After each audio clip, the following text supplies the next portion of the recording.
गायनम शशिकला का सुदर्शन के साथ विवाह। व्यास जी कहते हैं, राजा सुबाहु का अंतःकरण बड़ा पवित्र था।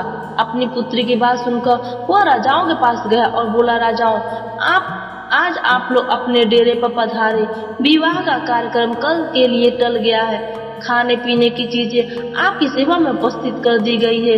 मुझ पर कृपा करके आप सभी महानुभाव इन वस्तुओं को स्वीकार करें। फिर कल इस सभा भवन में पधारिए।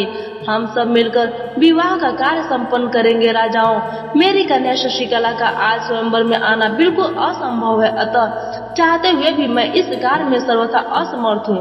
कल सवेरे समझा बुझाकर मैं उसे सभा भवन में ले आऊंगा। ऐसे में आप महानुभाव आज अपनी अपनी छावनी में पधारने की कृपा करें।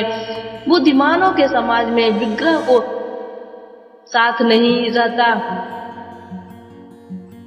अपने आश्रित जन पर, विशेषकर जो अपनी ही संतान है, उस पर कृपा करना तो नितांत आवश्यक है। अतः आप लोग शशिकला पर कृपा करके आज अपने अपने स्थान को सिधारे। कल प्रातः काल मैं पुत्री को यहाँ उपस्थित कर दूंगा। इच्छा स्वयंवर किया जाएगा, अर्थात राजकुमारी अपनी इच्छा से किसी भी नरेश को पति चुन ले, ऐसी घोषणा कर दी जाएगी। सभी नरेश वहाँ उपस्थित रहेंगे। उनकी सम्मत से यह कार्य संपन्न होगा। राजा सुबाहु की बात सुनने के पश्चात उपस्थित सभी नरेश अपने अपने स्थान पर चले गए। नगर के सन्निकट रहकर देखभाल करते रहे ताकि इस कार्य में छल न हो। इसकी व्यवस्था उन लोगों ने कर ली। इधर सुबाहु ने विवाह का समय निश्चित किया। अंतःपुर में ही गुप्त स्थान बनाया गया मंडप में पुत्री शशिकला को बुलाकर वेद की परागा में विद्वान पुरोहित गण के साथ वह विवाह का कार्य संपन्न करने लगे। वर को स्नान आदि कराया गया और विवाह में पहनने योग्य भूषण और वस्त्र दिए गए। मंडप में वेदी बनी हुई थी। वर को बुलाकर उस पर बैठाया और स्वयं उसकी पूजा की।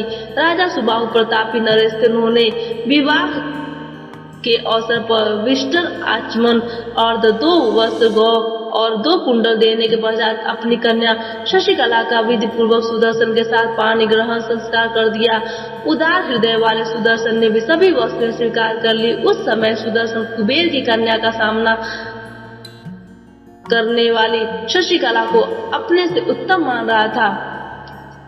विवाह के समय मंत्रियों ने भी राजा के पूजा कर लेने पर उस उत्तम वर की वस्त्र आज से पूजा की।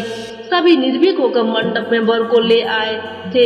विधि की जानकार स्त्रियों ने शशिकला को भूषणों से खूब सजाया धजा कर सुंदर पालकी बैठाया और वर के पास उपस्थित कर दिया।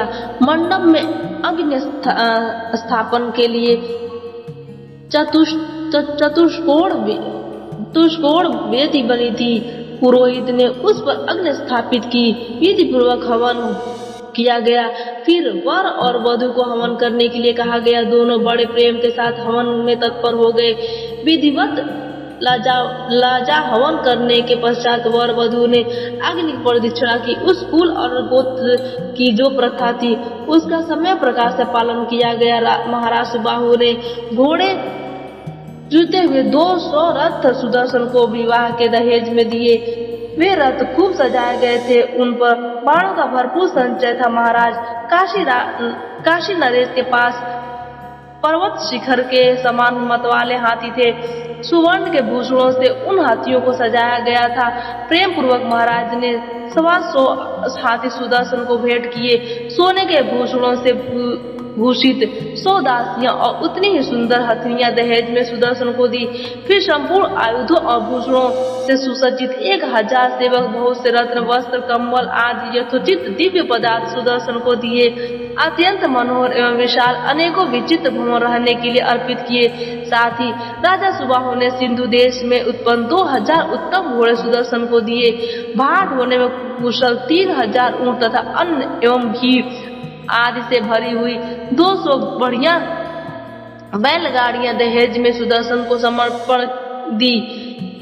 तदंतर राजा सुबाहु ने रानी मनोरमा के सामने जाकर हाथ जोड़ते हुए प्रणाम किया और यूं कहा, राजकुमारी, आप श्रेष्ठ कुल से संबंध रखने वाली छत्राणी हैं। मैं आपका सेवक हूँ। अब आपके मन में जो बात हो वह बताने की कृपा करें। तब मनोरमा ने भी सुबाहु के मधुर वचनों में कहा, राजन, तुम्हारा कल्याण हो, तुम्हारे कुल की वृद्धि हो, तुम्हारे द्वारा मेरा खूब सम्मान हो गया, क्योंकि तुमने अपनी रत्नमय उत्तम कन्या मेरे पुत्र सुदर्शन को प्रदान की है। राजन, यश गाने में कुशलवंती जन और मागध है।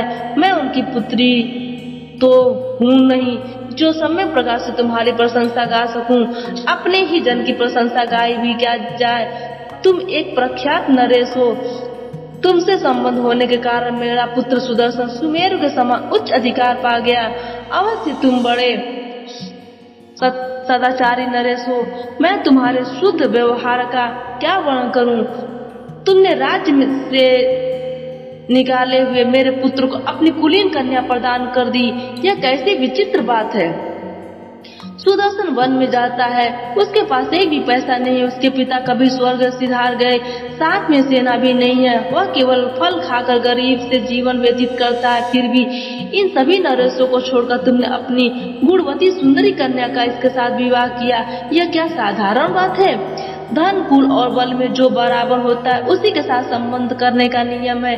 इस स्थिति में मेरे निर्धन पुत्र को भला कौन अपनी कन्या दे सकता था। अत्यंत आदरणीय और पराक्रमी इतने नरेश आए हुए हैं। तुमने उन सभी से बैर मोल लेकर मेरे पुत्र को अपनी कन्या दी है। तुम्हारी इस धीरता का मैं क्या सराहना करूं। मनोरमा के वचन सुनकर सुबाहु के मन में अपार प्रसन्नता हुई। हाथ जोड़कर वह पुनः मनोरमा से कहने लगा, मेरा यह राज अत्यंत प्रसिद्ध है, आप इसे स्वीकार करें। अब से मैं सेनाध्यक्ष होकर रहूंगा। ऐसा करना असंभव हो तो आधा राज्य ही ले लें, फिर अपने पुत्र के साथ रहकर राजसी भोग भोगे। अब काशी में न रहकर किसी वन या ग्राम में रहें। यह मेरी सम्मत से विरुद्ध है। हाँ, राजाओं का कोप करना निश्चित है, किंतु मैं पहले जाकर उन्हें समझा बुझाकर शांत करूंगा। इसके बाद दान और दंड, ये दो उपाय हैं, इन्हें काम में लूंगा। इतने पर भी वे अनुकूल न होंगे तो संग्राम छिड़ जाएगा। यद्यपि हार और जीत प्रारब्ध के अनुसार होती है, तथापि जिस पक्ष में धर्म रहता है उसी की विजय संभव है। अधर्म के पक्ष वाले विजयी नहीं हो सकते। अतः अधर्म का अनुसरण करने वाले उन राजाओं की मनचाही बात कैसे सफल हो सकती है। सुबाहु की वाणी बड़ी सारगंभीर थी। उसे सुनकर मनोरमा हितकारक वचन कहने लगी। सुबाहु ने मनोरमा का पर्याप्त सम्मान किया था, ऐसे वह आनंद में निमग्न थी। मनोरमा ने कहा, राजन, तुम्हारा कल्याण हो, तुम निर्भय होकर अपने पुत्रों के साथ राज्य करो। मेरा पुत्र भी अयोध्या में राज करेगा, यह बिल्कुल निश्चित बात है। अब मुझे यहाँ से अपने घर जाने के लिए आज्ञा दो। भगवती जगदम्बिका तुम्हारा कल्याण करेगी। राजन, परम आराध्य भगवती जगदम्बा का मैं भली भांति चिंतन करती हूँ। मेरे हृदय में मेरे विषय में तुम्हें कुछ भी चिंता नहीं करनी चाहिए। इस प्रकार राजा सुबाहु और मनोरमा की बातें होती रही। उनकी वाणी अमृत के समान मधुर थी। बातचीत होते होते ही रात बीत गई, सवेरा हो गया। जब नरेशों को यह पता लगा कि विवाह हो गया, तब तो उनकी क्रोधाग्नि धधक उठी। वे नगर से बाहर निकलकर कहने लगे, सुदर्शन निश्चय ही राजकुमारी शशिकला के साथ विवाह करने में अयोग्य है। हम आज ही यह कलंकी राजा सुबाहु और कुमार सुदर्शन को मारकर राजलक्ष्मी सहित शशिकला को छीन लेंगे, अन्यथा लज्जित होकर कैसे अपने भवनों को पधारे। आप सब लोग सुन ले, ढोल मृदंग और शंख बज रहे हैं, गीत गाए जा रहे हैं, अनेकों प्रकार की वेद ध्वनि गूंज रही है। इससे यह स्पष्ट हो चुका है कि राजा सुबाहु ने विवाह की विधि पूरी कर दी। हमें बातों से ठगकर वैवाहिक विधि का संपादन करके अवश्य पाणी ग्रहण संस्कार कर दिया है। राजाओं, अब हमारा क्या कर्तव्य है, इस विषय में सब सोचें और फिर से जो निर्णय हो वही करें। इस प्रकार राजाओं में परस्पर बातचीत हो रही थी। इतने में ही अप्रमित प्रभावशाली काशी नरेश महाराज सुबाहु कन्या का पाणी ग्रहण संस्कार संपन्न करके निमंत्रित करने के लिए राजाओं के पास पहुँचे। महाराज के साथ बहुत से प्रसिद्ध प्रतापी सुहृद भी थे। काशी नरेश सुबाहु को आते देखकर उपस्थित नरेशों ने कुछ भी नहीं कहा, क्रोध से मौन होकर चुपचाप बैठे रहे। राजा सुबाहु सामने गए, उन्होंने हाथ जोड़कर प्रणाम किया और कहा, सभी वहां भाग भोजन करने के लिए मेरे घर पधारने की कृपा करें। कन्या ने तो उस राजकुमार सुदर्शन को पति बना लिया, मैं इस विषय में अच्छा बुरा क्या कर सकता हूँ। अब कृपा करके आप लोग शांतिपूर्वक कार्य करें, क्योंकि महान पुरुषों का स्वभाव ही दया करना है। महाराज सुबाहु की बात सुनकर राजाओं का सर्वांग क्रोध से तमतमा उठा। वे बोले, महाराजन हम भोजन कर चुके, अब तू अपने घर जा। तुझे जो कुछ जचा वह तूने कर लिया, जो कार्य अभी बाकी है जाकर उन्हें भी कर ले। राजा सुबाहु शंकित होकर घर की ओर मुड़े। ये सभी प्रख्यात नरेश कुपित हो गए और इनके भीतर क्रोध की आग भभक रही थी। पता नहीं ये क्या कर डालेंगे।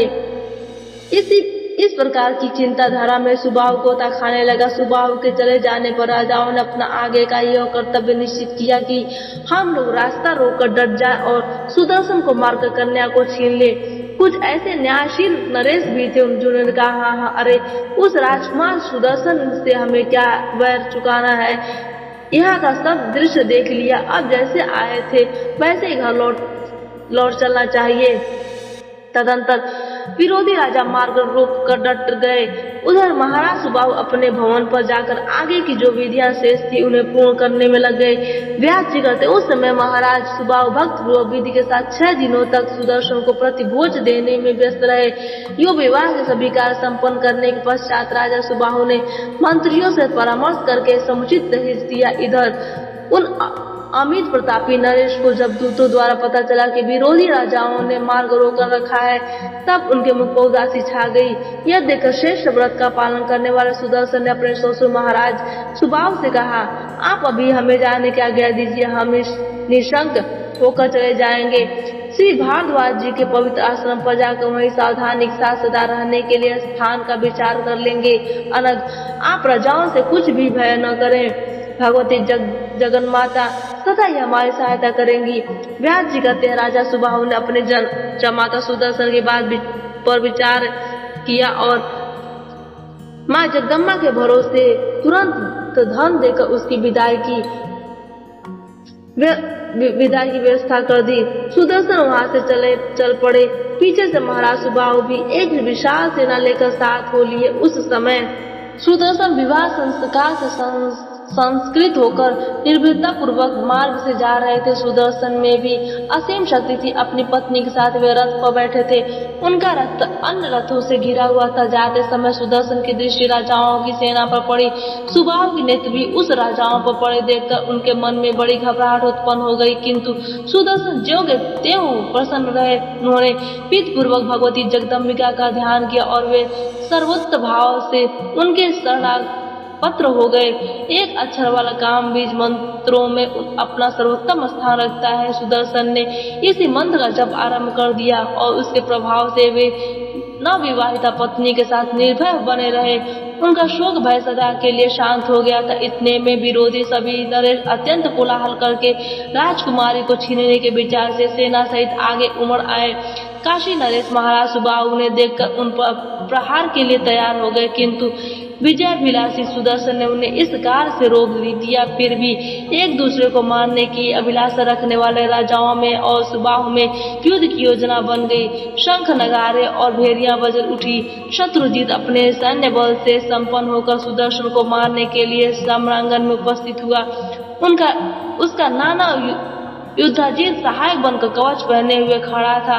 तदंतर युद्धाजीत आगे बढ़कर सुदर्शन के पास जा पहुंचा। शत्रुजीत सुदर्शन का भाई था, फिर भी सुदर्शन को मारने के लिए वह भी युद्धाजीत के साथ वहां पहुंच गया। क्रोध के वशीभूत होकर वे तीनों तीक्ष्ण बाणों से एक दूसरे पर प्रहार करने लगे। घमासान युद्ध आरंभ हो गया। तुरंत काशी नरेश महाराज से सुबाहु भी अपने जमाता सुदर्शन की सहायता करने के लिए विशाल सेना के साथ वहां पहुंच गए। इस प्रकार रोमांचकारी भीषण संग्राम होने लगा। इतने में अकस्मात सिंह पर बैठी हुई भगवती दुर्गा मां साक्षात प्रकट हो गई। उनकी भुजाएं भांत भांत के आयुधों से विभूषित थी। उनका मनोहर विग्रह उत्तम आभूषणों से अलंकृत था। वे दिव्य वस्त्र पहने हुए थी। मंदार के फूलों की माला गले में शोभा पा रही थी। उस समय भगवती को देखकर वे सब के सब नरेश अत्यंत आश्चर्य में पड़ गए। गए। कहने लगे, सिंह पर बैठी हुई ये देवी कौन है और कहाँ से प्रकट हो आई है।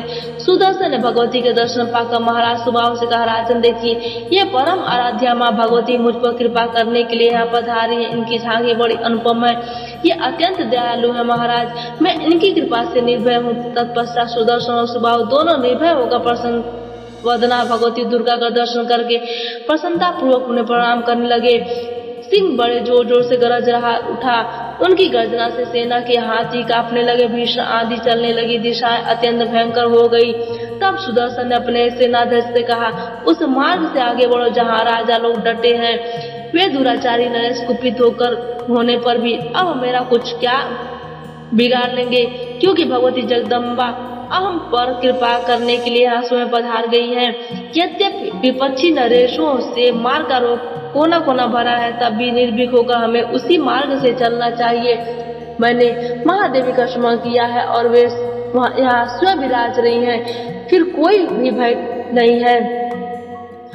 सुदर्शन की विरुद्ध बात सुनकर सेनाध्यक्ष उसी मार्ग से आगे बढ़ा। तब युधाजित अत्यंत कुपित होकर अपने पक्ष के राजाओं से कहने लगे, अरे तुम लोग भय से घबरा कर क्यों खड़े हो? राजकुमारी के साथ ही इस सुदर्शन को मार डालो। इस निर्बल छोकरे ने हम बलशाली वीरों का बड़ा अपमान किया और अब कन्या को लेकर निर्भयता पूर्वक चला जा रहा है। सिंह पर बैठी हुई एक स्त्री को देखकर क्या तुम लोग डर गए, महाभागे? हमें उपेक्षा नहीं करनी चाहिए। सावधान होकर इस राजकुमार को मार डालने का यत्न कीजिए। इसको मारने के पश्चात सुंदर भूषणों से विभूषित इस कन्या को छीन लिया जाए। सिंह के भाग को पाने का सियार कैसे अधिकारी हो सकता है? इस प्रकार कहकर युधाजित ने सेना एकत्रित की। वह क्रोध से तमतमा उठा था। शत्रुजीत को साथ लेकर वह युद्ध करने के लिए सामने उपस्थित हो गया। तुरंत बहुत से तीक्ष्ण बाण धनुष पर चढ़ाए और धनुष को कान तक खींचकर उसके बाणों को छोड़ना आरंभ कर दिया। युधाजित की बुद्धि बड़ी ही खोटी थी। मार डालने की इच्छा से सुदर्शन पर वह भीषण बाण का वर्षा करने लगा। सुदर्शन भी आते उन बाणों को अपने बाणों से काटने में संलग्न हो गए। जब इस प्रकार युद्ध होने लगा तब भगवती दुर्गा क्रोध से तमक उठी। उन्होंने युधाजित को लक्ष्य करके बाण बरसाने आरंभ कर दिए। उसमें भगवती जगदम्बा अनेक रूपों में विराजमान थी। उन्होंने अपने हाथों में तरह तरह के आयुध धारण कर रखे थे। अत्यंत भयंकर युद्ध हुआ। कुछ ही देर में युधाजित और शत्रुजीत दोनों रथ से गिर पड़े और उनकी जीवन लीला समाप्त हो गई। युधाजित और शत्रुजीत दोनों जब युद्ध में काम आ गए तब अन्य सभी राजाओं को महान आश्चर्य हुआ। उन दोनों का निधन देखकर सुबाहु के आनंद की सीमा न रही। फिर दूर करने वाली भगवती दुर्गा को प्रसन्न करने के लिए महाराज सुबाहु उनकी स्तुति करने लगे। सुबाहु बोले, जगत को धारण करने वाली देवी को नमस्कार है। भगवती शिवा को निरंतर नमस्कार है। भगवती दुर्गा संपूर्ण कामनाएं पूर्ण कर देती हैं, उन्हें बार बार नमस्कार है। कल्याणमयी माता शिवा, शांति और विद्या ये सभी तुम्हारे नाम है। जीव को मुक्ति देना तुम्हारा स्वभाव है। तुम जगत में व्याप्त हो और सारे संसार का सृजन तुम्हारे हाथ का खेल है। तुम्हें बार बार नमस्कार है भगवती जगन माता। मैं अपनी बुझ से विचार करने पर भी तुम्हारी गति को नहीं जान पाता। निश्चय ही तुम निर्गुणा हो और मैं एक सगुण जीव हूँ। तुम परमा शक्ति हो। भक्तों का संकट टालना तुम्हारा स्वभाव ही है। आज तुम्हारा स्वभाव प्रकट हो गया, मैं क्या स्तुति करूँ। तुम भगवती सरस्वती हो। तुम बुद्धि रूप से सबके भीतर विराजमान हो। संपूर्ण प्राणियों में विद्वान मति, गति, बुद्धि और विद्या सब तुम्हारे ही रूप है। मैं तुम्हारी क्या स्तुति करूं, जबकि सबके मनोरथ पर तुम्हारा ही शासन विद्यमान है। तुम सर्वव्यापक हो, अतः तुम्हारी क्या स्तुति की जाए। माता ब्रह्मा विष्णु महेश से प्रधान देवता माने जाते हैं। ये सभी तुम्हारी निरंतर स्तुति गाते रहते हैं, फिर भी तुम्हारा पार नहीं पा सके। फिर मन बुद्धि अप्रसिद्ध अगुणों से ओतप्रोत मैं एक तुच्छ प्राणी कैसे तुम्हारे चरित्र का वर्णन कर सकता हूँ। संत पुरुषों की संगति क्या नहीं कर डालती, क्योंकि इससे चित्त के विकार दूर हो जाती है। मेरे जमाता सुदर्शन, तुम्हारे भक्त उनके संग के प्रभाव से आज मुझे भी तुम्हारे दिव्य दर्शन प्राप्त हो गए। ब्रह्मा विष्णु महेश इंद्र सहित सभी देवता मुनि रहस्यों के पूर्ण जानकार हैं। माता, वे भी तुम्हारे जिस दुर्लभ दर्शन के लिए ललायित रहते हैं, वही दर्शन शाम दम और समाज से शून्य मुझ साधारण व्यक्ति को सुलभ हो गया। भवानी, कहाँ तुम्हें प्रचंड मूर्ख और कहाँ तुम संसार से मुक्त कर देने वाले अद्वितीय औषध तुम्हारी झांकी देवी। तुमसे कोई बात छिपी नहीं है, सबके सभी भाव तुम्हें ज्ञात है। देवगण सदा तुम्हारी आराधना करते हैं, भक्तों पर दया करना तुम्हारा स्वभाव है, इसी से मुझे भी यह अवसर सुलभ हो गया। देवी, मैं तुम्हारे चरित्र का क्या बखान करूं, जबकि ऐसा कठिन परिस्थिति में तुमने इस सुदर्शन की रक्षा कर ली। सुदर्शन के वे दोनों शत्रु बड़े पराक्रमी थे, तुमने तुरंत उन्हें प्राण हर लिए। भक्तों पर दया करने वाले तुम्हारा यह चरित्र परम पावन है। देवी, विचार करने पर तुम्हारे लिए कोई अद्भुत कार्य नहीं जान पड़ता, क्योंकि चराचर अखिल जगत का पालन तो तुम करती ही हो।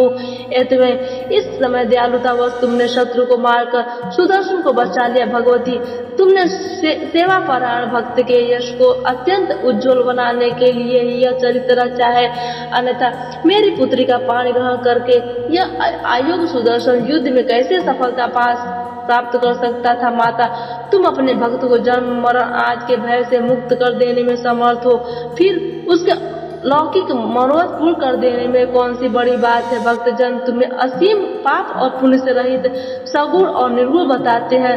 समस्त भूमंडल पर शासन करने वाली देवी, निश्चय तुम्हारे दर्शन पाकर मैं बड़ा भाग्य कृत और सफल जीवन बन गया। माता, न मैं तुम्हारा बीज मंत्र जानता हूँ न भजन ही, आज तुम्हारा प्रभाव जानने